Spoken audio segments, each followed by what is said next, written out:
Pessoal, eu fiz um programa há alguns meses atrás, se eu não estou enganado, em outubro, e ali eu comentei com vocês sobre que nós estávamos caminhando para o fim da ONU, tá? A ONU, como nós conhecemos, ela estava indo para um ponto de ruptura. Isso era cada vez mais claro.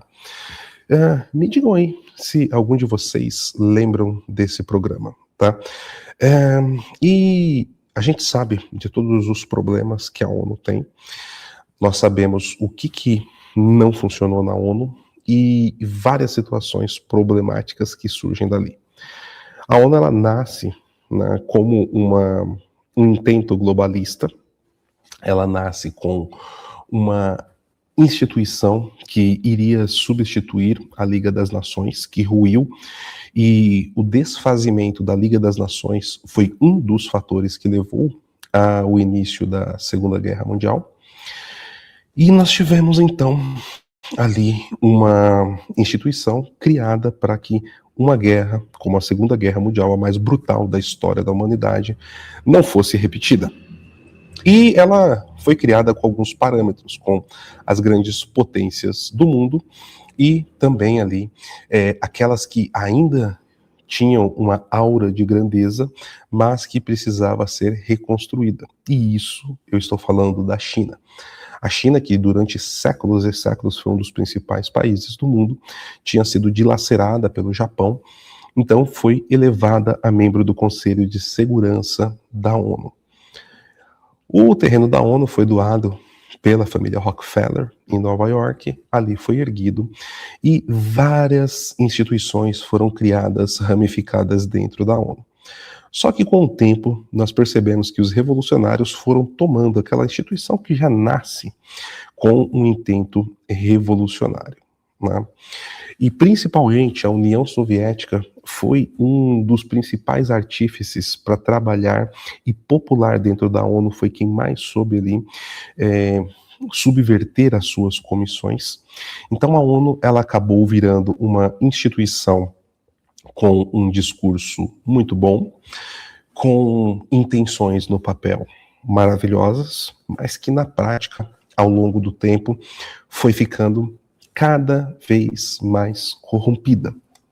E isso levou a diversas situações onde nós assistimos muitas confusões que são feitas e que classificam a ONU em todos os problemas que nós temos no mundo. Eu acho que uma das mais marcantes dos últimos 10 anos é justamente as ODS, né? O projeto 2030 da ONU, que a coisa de 5, 6 anos atrás era muito premente no debate da direita aqui no Brasil. Hoje, a direita ela se fechou muito no Brasil, no próprio umbigo, só nas questões nacionais. Eu não estou dizendo que isso não é importante, mas muitos desses debates foram ficando pelo caminho. E se nós pudermos classificar uma imagem que demonstra essa falência da ONU, foi em uma transmissão que nós fizemos aqui em 2021, em toda aquela crise do Afeganistão, né, na saída das Forças Armadas Americanas do Afeganistão, e nós tínhamos vários cidadãos afegãos numa parede, e tinham soldados do Talibã com a K-47, e atrás deles tinha ali as ODSs da ONU, em Cabul. Eu acho que essa imagem ela demonstra bem todos os grandes problemas que a ONU tem. E quando a gente leva um lado um pouco para conspiração, e quando eu estou falando conspiração, não estou falando que isso é necessariamente falso ou que essas coisas não. A ONU ela passa pelo processo de simplificação. E a simplificação ela é acompanhada de um processo de sublogística que é o enquadramento, né? E o que acontece? Você acaba jogando a água suja no bebê. E isso é a questão que acontece dentro da ONU. A ONU ela é uma instituição que hoje não é boa. A ONU não é boa. A ONU tem diversos problemas. A ONU falhou miseravelmente na sua missão. Ela foi importante durante muito tempo, mas hoje ela perdeu. Tá? O som tá falhando um pouco, pessoal. Deixa eu ver. Me diga aí. Tá ruim a transmissão? Tá picando? Vamos lá. Me digam se está falhando. Áudio travando, veja se melhorou agora. Voltou ao normal? Vou esperar vocês me darem ok. Voltou ao normal? Se voltou ao normal, pessoal, digite 1. Voltou ao normal. Perfeito. Maravilha. Pessoal, eu peço desculpas um pouquinho, tá, para vocês aí, se é por conta disso. Entendi. Muito bom. Despiorou. Então, assim, nós temos diversos problemas dentro da ONU. Você pode me perguntar assim, PH, a ONU tem que acabar? Se ela não conseguir passar por uma reforma profunda, o que eu acho que a essa altura do campeonato é muito difícil, sim, o ideal é que a ONU acabe, tá? O ideal é que a ONU acabe. Porém, nós temos a seguinte situação, tá? A situação, não existe vácuo de poder, pessoal.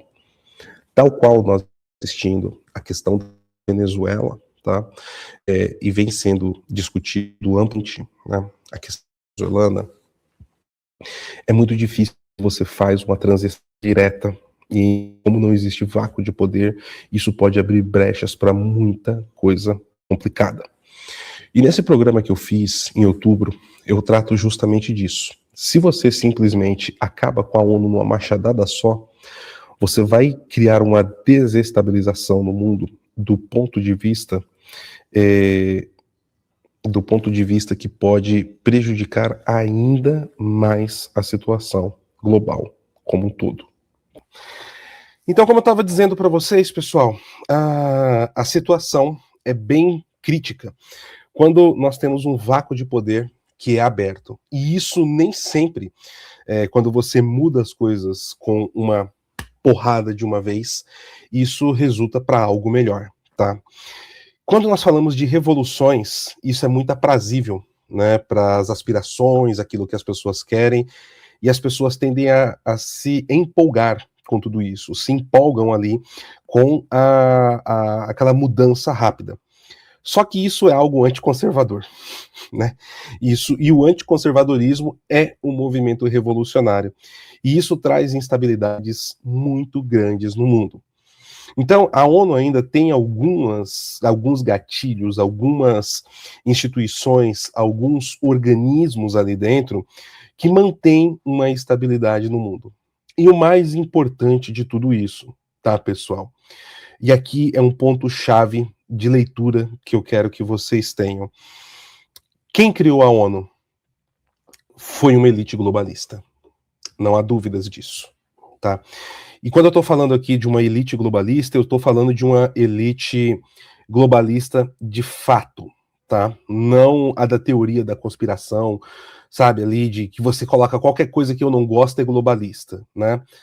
Porque hoje tudo que eu não gosto é nazista para a esquerda e para a direita tudo que eu não gosto é globalista, tá? Então a gente precisa ter um pouco de senso bem claro, né, em cima da manipulação da linguagem. Globalista para a direita está como esquerda, como nazista está para a esquerda, né? Então, mas sim, existiram nazistas e sim, existem e existiram globalistas, né? Acho que a gente tem que ter isso muito, muito claro. Então, o que está acontecendo nesse momento, eu já venho dizendo isso há um tempo com vocês, é uma mudança da estrutura e da ordem global. E essa mudança dessa estrutura da ordem global, ela vai levar a movimentos, como eu vou aqui me repetir, não vai ser bonito, não vai ser bacana de ver, vai ter, né, muitos problemas morais, de consistências morais ali dentro, e a gente precisa estar preparado para ver coisas que não nos agradam, para tratar de assuntos que nós não defendemos, mas que nada podemos fazer para mudar isso. Está muito distante de um cidadão comum de um país poder alterar. No máximo, a gente pode ter opinião, fazer torcida, ou ficar muito bravo, ou ser realistas, olhar com os pés no chão e ver como que nós podemos nos situar dentro desse novo panorama global. E eu convido os amigos aqui a procurar se situar dentro desse novo panorama global. Se você olhar como esquerda e direita, tá? Essa situação que o mundo está entrando, você não vai conseguir encontrar sanidade no meio do caos. Dito isso, o que está acontecendo nesse exato momento, tá? Nós vimos algumas cartas que foram publicadas e nos primeiros dias essas cartas foram enviadas pelo presidente Donald Trump, né? E falava de um conselho de paz para Gaza. Inclusive até falou-se sobre uma questão de que depois de um período, cada um dos membros teria que doar ali 1 bilhão, e esse 1 bilhão seria para a reconstrução da faixa de Gaza. Ontem, a Casa Branca, ela desmentiu isso, falou que essa informação estava no rascunho, mas isso não está muito bem definido dentro do escopo do projeto, né? E aí, nós temos a seguinte situação. O presidente Donald Trump, ele enviou um convite, tá, para as principais autoridades que estão no Fórum Econômico Mundial para o lançamento desse Conselho de Paz, tá? E aqui que a gente começa a entender qual é a movimentação que o presidente Trump está planejando fazer. E ele até deu uma entrevista agora há pouco na sala de imprensa da Casa Branca falando justamente sobre isso, tá? E está ficando cada vez mais claro que a intenção do presidente Trump é substituir, tá, a ONU como um todo por esse Conselho de Segurança, e que esse conselho seria o responsável por dirimir as questões e os conflitos globais, tá? Então, nós tivemos confirmação de vários presidentes, autocratas, ditadores, tá, no meio de tudo isso. Então, eu quero trazer aqui essa questão do convite para vocês. Vamos lá. Esse aqui, né, o Trump, ele convidou o Lula também, ele confirmou, né, estavam se falando, ele não convidou o Lula, isso não é verdade, ele convidou, tá, o Trump falou que o Lula foi convidado, ele tem um grande papel no novo Conselho da Paz, e terminou falando, eu gosto dele, tá, um grande papel sobre o Lula, e o Trump disse, eu gosto dele, né, sobre o Lula. Então, nós temos aqui a seguinte informação. Trump convocou uma cerimônia em Davos para lançar o Conselho de Paz, a alternativa dos Estados Unidos para resolver os conflitos globais. O presidente Trump liderará a cerimônia de assinatura do Conselho de Paz, um novo órgão internacional promovido pelos Estados Unidos para supervisionar a resolução de conflitos em nível global em Davos, na Suíça.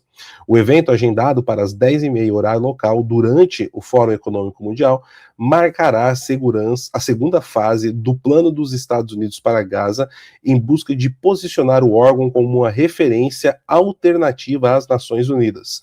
De acordo com o convite, cuja autenticidade foi confirmada por um funcionário americano citado pelo Times of Israel, apenas um pequeno número de países convidados anunciou a participação dos seus chefes de Estado, refletindo o desconforto de vários governantes diante do que perceberam como uma tentativa de Washington de desbancar a ONU. A proposta inicial, aprovada em novembro pelo Conselho de Segurança da ONU com mandato de 2 anos, previa que o Conselho de Paz supervisionasse exclusivamente a gestão pós-guerra de Gaza. No entanto, a carta enviada a líderes institucionais, obtidas pelo Times of Israel, omite qualquer menção a Gaza e critica abertamente a ONU, sugerindo a necessidade de se afastar de abordagens e instituições que frequentemente falharam. O convite para integrar o Conselho de Diretores foi enviado na sexta-feira a dezenas de líderes. Desde então, os governos da Albânia, Austrália, Bielorrússia, Canadá, Chipre, Egito, Alemanha, Grécia, Índia, Israel, Jordânia, Paquistão, Paraguai, Polônia, Rússia, Singapura, Tailândia, Turquia e Uzbequistão reconheceram o recebimento do documento, enquanto apenas Argentina, Hungria, Marrocos e Vietnã confirmaram sua intenção de participar do painel. A delegação de Israel será apresentada pelo presidente Isaac Herzog em Davos, enquanto o primeiro-ministro Benjamin Netanyahu descartou participar. Netanyahu confirmou que recebeu o convite para integrar o conselho, mas criticou a inclusão de altos representantes da Turquia e do Catar no braço operacional chamado Conselho Executivo de Gaza, sinalizando ao Canal 12 seu desacordo e surpresa com a decisão dos Estados Unidos da América. Na segunda-feira, nós adiantamos isso aqui para vocês ontem, né, pessoal? Falei que ontem a discussão na mídia israelense era essa surpresa e decepção, né, que o gabinete do Netanyahu estava expressando, né? Então a gente está vendo a confirmação aqui mais uma vez. Aqui, ó, vamos lá. Na segunda-feira, Netanyahu transmitiu diretamente seu desconforto ao secretário de Estado dos Estados Unidos, Marco Rubio, e reiterou a oposição de Israel à presença do Catar e da Turquia no Conselho Executivo, embora tenha reconhecido que a decisão já havia sido tomada pela Casa Branca. Durante um discurso no Knesset, Netanyahu minimizou a presença do Catar e da Turquia, chamando de membros de um comitê consultivo de uma das 3 comissões, nas quais não tem autoridade, influência ou soldados. Ainda assim, o Conselho Executivo será responsável pela gestão pós-conflito em Gaza, tá? Só que o que acontece, pessoal, o que nós estamos assistindo, né, desde então, é essa percepção de que esse conselho não vai ser restrito somente à questão que envolve Gaza. Ela vai ser o ponto de lançamento para algo maior. Como eu disse, o Trump foi perguntado hoje sobre isso e ele disse, olha, pode ser que sim, pode ser que nós vamos, então, substituir isso. Qual que é o ponto aqui, pessoal? Que a gente tem que ser muito frio, tá? Deixar paixões de lado, deixar olhar as coisas de maneira bem objetiva. Quais serão os alicerces para isso? Se nós já tivemos 2 instituições de governança global que falharam, e falharam por conta de muito sonho, muita intenção, e quando a gente vai olhar de maneira clara e objetiva, tudo foi sendo construído com um avião em pleno voo. O que isso significa? Que as instituições foram tomadas e incentivos, ideias, projetos cada vez mais revolucionários e progressistas foram tomando. O que preocupa no meio de tudo isso? Os principais aliados não tinham isso com clareza, como nós vemos aqui na reportagem, falando, por exemplo, da posição do Estado de Israel. E o que a gente tem que tomar muito cuidado para não fazer anacronismo histórico ou tentar sempre olhar para a história repetindo o presente. Mas são muitas coincidências que nós temos. Por exemplo, a Liga das Nações, que também foi um fomento globalista, tá? E aqui globalista na essência, volto a repetir, né, não do jargão quase xingamento, e ela começa a ruir quando uma grande potência da época abandonou a Liga. E isso foi o Japão. Quando o Japão abandonou a Liga das Nações, ela começou a ruir de maneira rápida. Em menos de 1 ano e meio, nós tivemos a Segunda Guerra Mundial eclodida.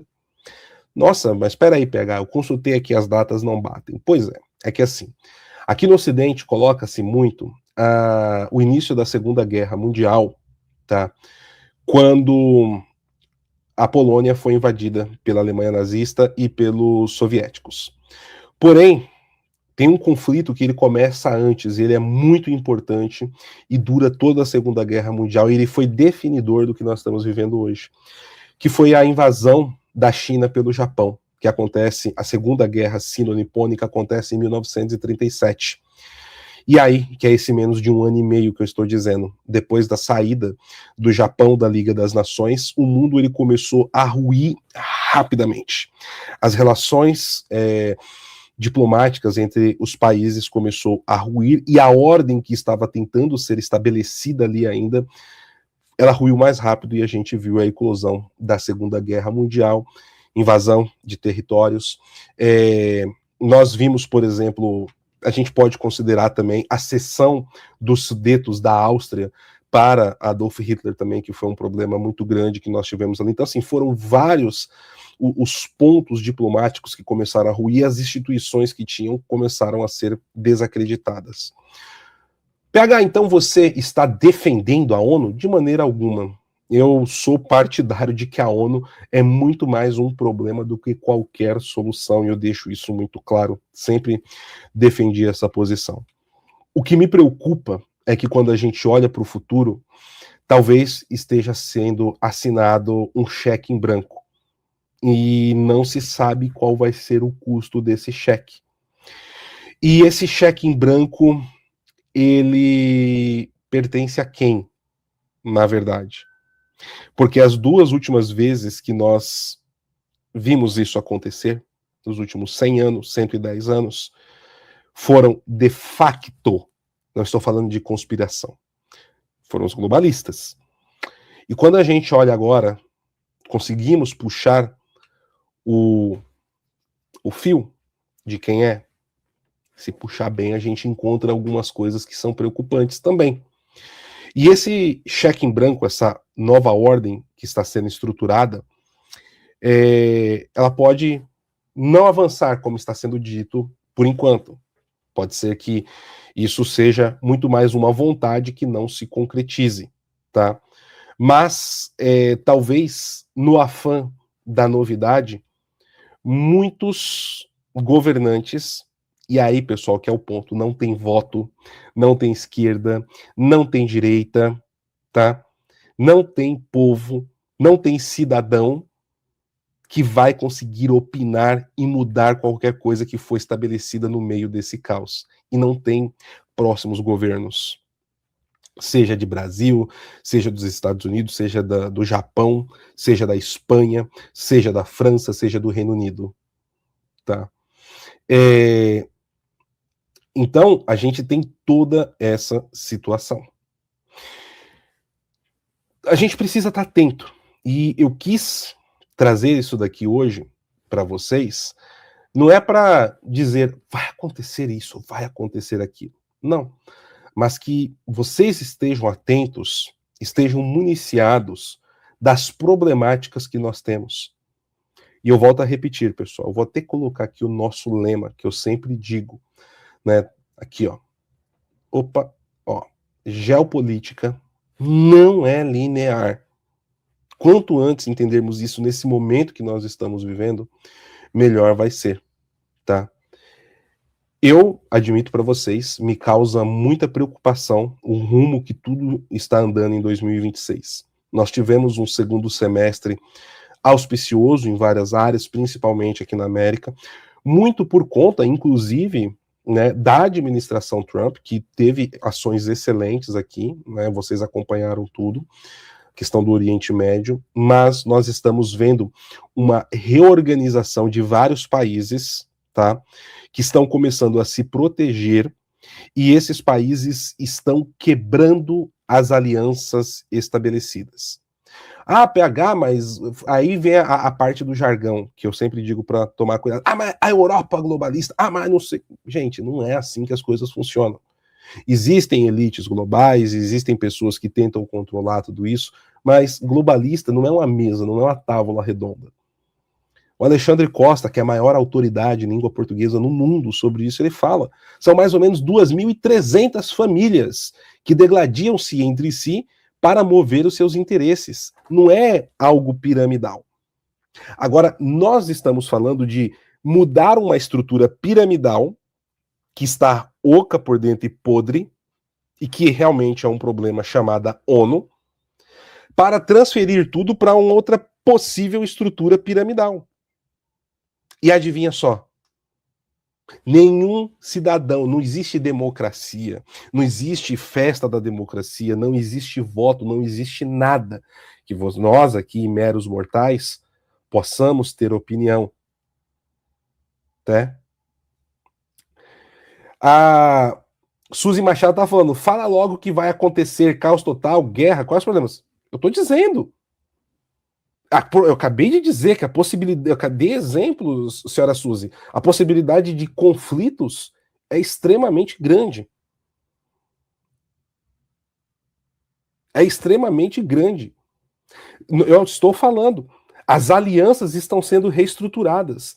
A reestruturação de alianças no mundo, por mais problemática que sejam certas nações que estão tentando, os países, as populações, aonde nós entramos aqui, estão tentando redefinir internamente, tirar essas ideias revolucionárias socialistas, principalmente o socialismo.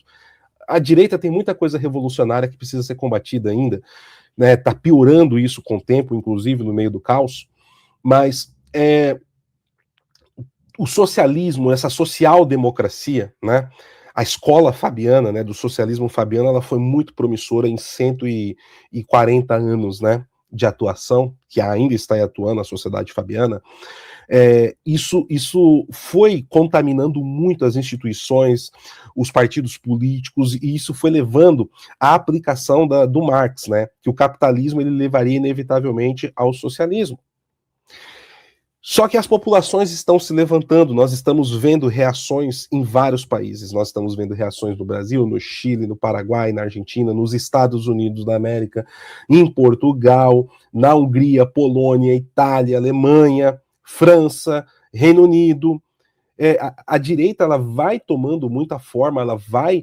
Aí a parte que o povo entra e vai tentando mudar isso. Só que agora, me parece, eu estou sendo muito transparente aqui com vocês, que isso não é uma informação, isso não é a definição, isso daqui é uma percepção. Me parece que as elites do mundo olharam nesse momento e disseram: olha, parece que está vindo mudança aí na mão da galera e a gente não vai conseguir controlar, né? Vamos começar a encontrar outros meios para que a gente continue estruturando as coisas? E aí, eu vou fazer um outro vídeo no futuro com vocês, tá?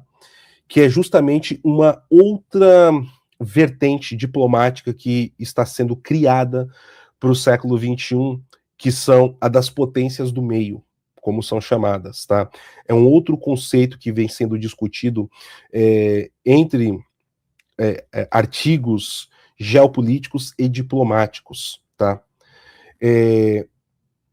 Essas potências do meio, elas podem reequilibrar a balança. E nós temos países importantes nessas potências do meio. Algumas mais para cima do meio e outras mais para baixo do meio. Onde está o Brasil nisso, PH? Está mais para baixo do meio. Mas ainda é uma potência do meio, o Brasil. Por pior que esteja. Você tem a França como uma potência do meio. A Europa como um todo hoje é uma potência do meio. Tá? Todos os países ali, a maioria dos países, não todos, né? Não dá para falar que a Albânia é uma potência do meio, mas a França a Espanha a Áustria a Alemanha o Reino Unido a Polônia a Hungria né?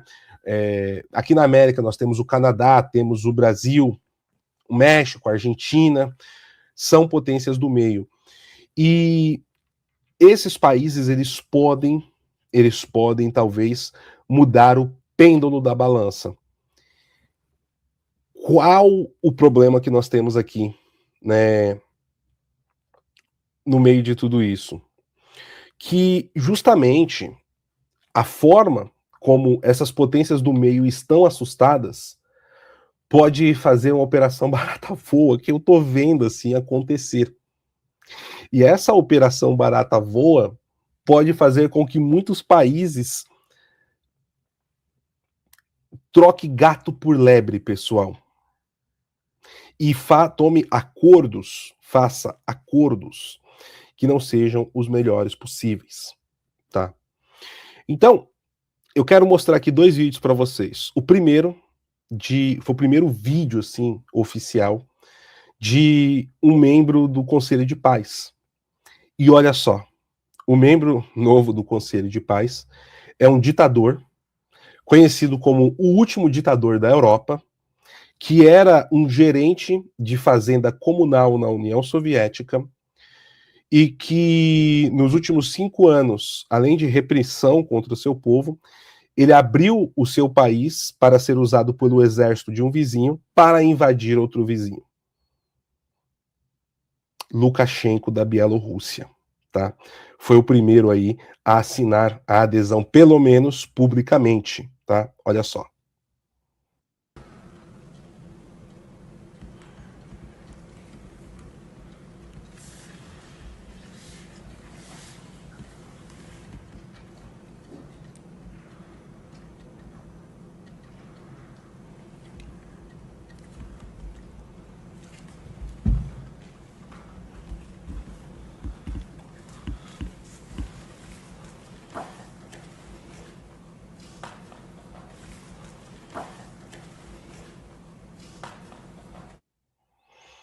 Então, pessoal, é como eu venho dizendo, nós veremos muitas coisas que serão surpreendentes e nós não temos capacidade de mudar isso. Eu vi um discurso hoje, um pedaço de um discurso, na verdade, do primeiro-ministro do Canadá, o Mark Carney, tá? O que eu acho do Mark Carney, pessoal? Pouco importa aqui. Mas só para deixar claro, todo mundo aqui sabe, ou se não sabe, vai ficar sabendo agora, que o Mark Carney é um progressista, é um esquerdista e etc. Não se discute isso. Mas lembre-se da não linearidade, tá? Quando nós estamos falando de geopolítica. E o Mark Carney, essa semana, ele tem mostrado, nos últimos dias, os últimos 4 dias, com as declarações que ele está dando, que ele ou é um dos principais líderes mundiais que melhor está lendo a situação do que está acontecendo, ou ele é talvez o único que esteja com coragem de falar o que está acontecendo. Pode ser uma das duas, tá? Pode ser uma das duas. Eu não sei qual que é. Mas eu vou mostrar um vídeo para vocês que esqueçam se ele é bonito, cheiroso, esquerda, direita, não importa. Eu quero que vocês prestem atenção no que ele fala e a leitura que ele está fazendo, tá, da situação no mundo agora, ela é muito, muito, muito assertiva. Olha só. Understand that this rupture calls for more than adaptation. It calls for honesty about the world as it is. We are taking the sign out of the window. We know the old order is not coming. Pessoal, prestaram bem atenção no que ele disse? Aqui, eu vou voltar, é só essa parte aqui, minha luminária aqui tá falhando, peraí. Essa parte aqui é muito importante no que ele fala. E é o que eu tenho tentado dizer para vocês aqui no canal, olha só. We understand that this rupture calls for more than adaptation.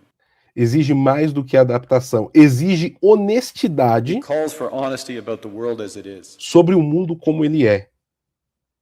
Isso daqui, pessoal, é muito definidor do que nós vamos enfrentar daqui para frente no século XXI.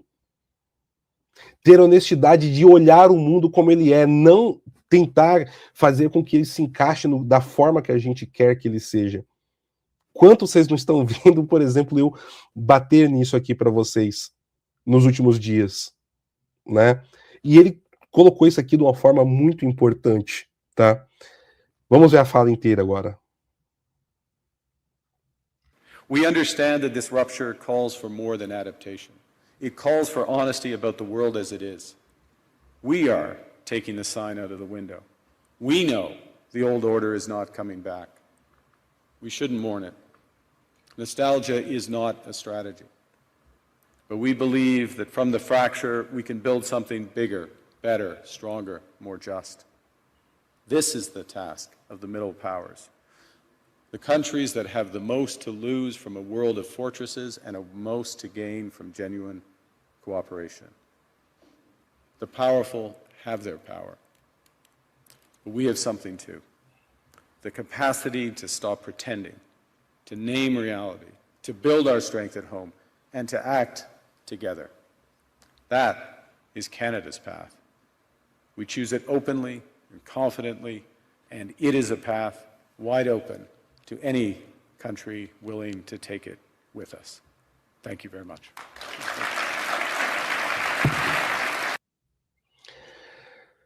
Qual que é o problema, pessoal? O Canadá está fechando um acordo muito grande com a China comunista.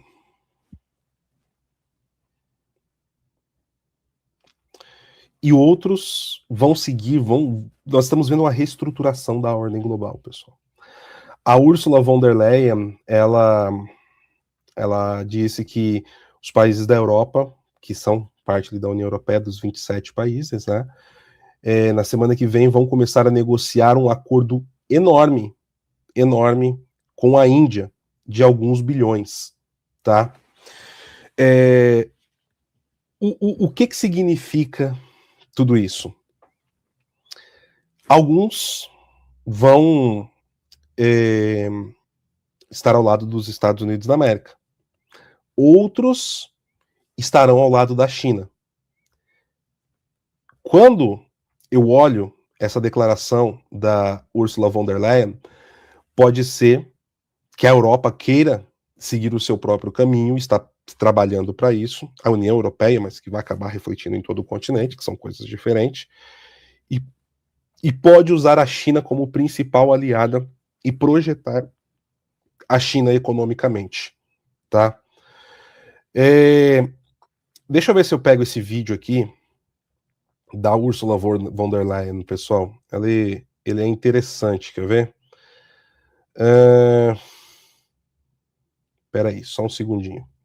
Deixa eu ver se eu consigo baixá-lo aqui para vocês. A gente precisa, tá? Aqui, qual que é o exercício que eu estou tentando fazer com os amigos aqui? Seguir um conselho do Churchill, tá? PH, qual era o conselho do Churchill? Você quer saber o que acontece nos bastidores do mundo? Leia os jornais. Está tudo lá. Você só tem que saber a página certa, tá? E é mais ou menos isso, tá, pessoal? É mais ou menos isso. Eu tô aqui, né, fazendo isso com vocês, fazendo isso juntos, né? Vamos lá, prontinho. Tô com o vídeo aqui, só deixa eu jogar aqui na tela para vocês.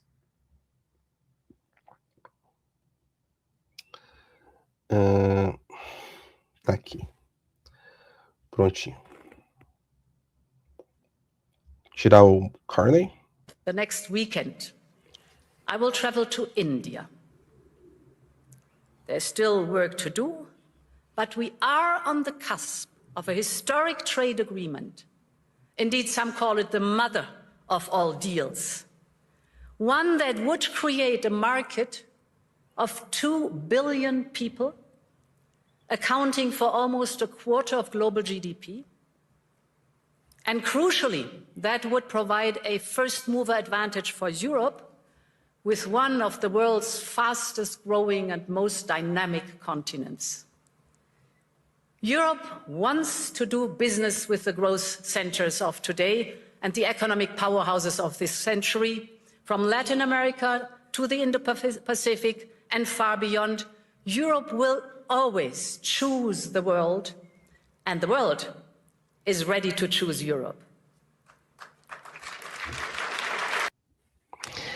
Resumindo, estão falando que a gente não tem força para nada, a gente vai mostrar que nós vamos controlar 1/4 da população mundial através da linha econômica. Assustador, né? E vocês percebem que o mundo está sendo dividido em alguns eixos, pessoal. Em alguns eixos o mundo está sendo dividido. E eu estou elaborando, eu preciso transformar isso num artigo mais aprofundado, mas eu tenho dito que se a coisa continuar no caminho que ela está, possivelmente ou a OTAN vai ruir e vai surgir uma nova aliança europeia, ou a OTAN vai virar uma aliança europeia, tá? E nós teremos uma outra liderada pelos Estados Unidos. E aí eu acredito que a pressão, tá, diplomática e até econômica e outras formas na América como um todo, né, todo o continente vai ser muito exercida, e existe 3 países na Ásia que são, assim, muito importantes para entrar para essa possível aliança, que seria Japão, Coreia do Sul e Filipinas, principalmente para conter ali a, a China. E nós estamos vendo as intenções que a Europa está deixando delimitada nesse Fórum Econômico Mundial. Então, olha só, né, o que nós estamos vendo aí, esses primeiros 3 blocos. E aí, como é que fica a África nisso? Provavelmente na mão da China, tá? Possivelmente ali na mão da China. O Hector Augusto está falando 1984, mais real do que nunca, tá? Então, o que eu estou tentando dizer para vocês, pessoal, não é teoria da conspiração, não é o governo das sombras, não é nada disso. Eu estou trazendo fatos, dados que estão aí nos jornais, é o que eu disse, seguindo a máxima do Churchill, né? Claro que eu estou falando de possibilidades, eu estou olhando para exemplos do passado, estou trazendo preocupações no meio do terremoto que nós estamos vivendo, e esse terremoto vai durar pelo menos mais 10 anos, os próximos 3 anos eles serão muito fortes, e a gente precisa estar atento ao que está acontecendo. E tenham em mente, pessoal, nós poderemos mudar praticamente nada no meio de tudo isso. O que nós temos que fazer é entender o que está acontecendo e que nenhum pedaço de prédio, pedregulho, um poste no meio desse terremoto caia no teto da nossa casa, das nossas famílias. É um vídeo, esse, bem diferente, bem distante do que eu estou acostumado a fazer aqui no PH Vox, tá? É um vídeo que eu faço lá na nossa plataforma, né? Com algo mais denso. Mas hoje eu me senti incumbido a fazer isso, trazer para vocês essa visão do que como eu estou analisando as coisas, como eu estou enxergando as coisas. Espero estar errado sobre muitas delas, tá? E gostaria de ouvir vocês aí nos comentários depois, né? Porque apertem os cintos, pessoal. É isso que eu posso dizer. Apertem os cintos. Não vai ser bonito, não vai seguir padrões morais, e nós não temos muito o que fazer, né? Fazer a proteção celular próxima, família, comunidades, né? E tentar se encaixar nessa nova ordem global que está sendo criada. Mas olhe pelo lado bom, para os amantes de história como eu, e eu sei que muitos de vocês aqui são, nós estamos assistindo a um evento histórico e que estará nos livros como outros, como a Revolução Industrial, como as guerras mundiais, como a Guerra Fria. Nós estamos assistindo a história ser escrita como espectadores, com muita coisa que assusta, com pouco poder de fazer algo. Mas o que eu, PH, posso fazer? Compartilhar com vocês como estou enxergando tudo. Não adianta, pessoal, nesse momento, eu vi até uma pergunta aqui, né? PH, então o Trump tá virando vilão? Não sei, eu não tenho essa visão assim definida, não. Tô sendo muito sincero, tá, pessoal? Eu vejo a administração do Trump, essa 47ª, né? A segunda administração Trump, eu vejo muitas coisas boas nela, né?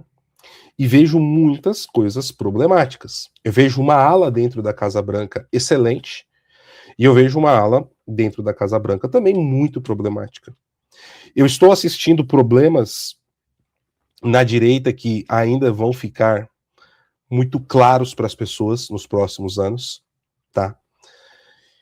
E que as pessoas ainda, principalmente no Brasil, estão com uma fantasia de que assim, não, porque é de direita, todo mundo é bom, todo mundo está do lado certo da história. Não se iludam com isso. A direita está contaminada por muito revolucionário, tá, pessoal? Antes de ser de direita, sejam contra-revolucionários, entendam o que é a mentalidade revolucionária e como ela destrói tudo ao seu redor.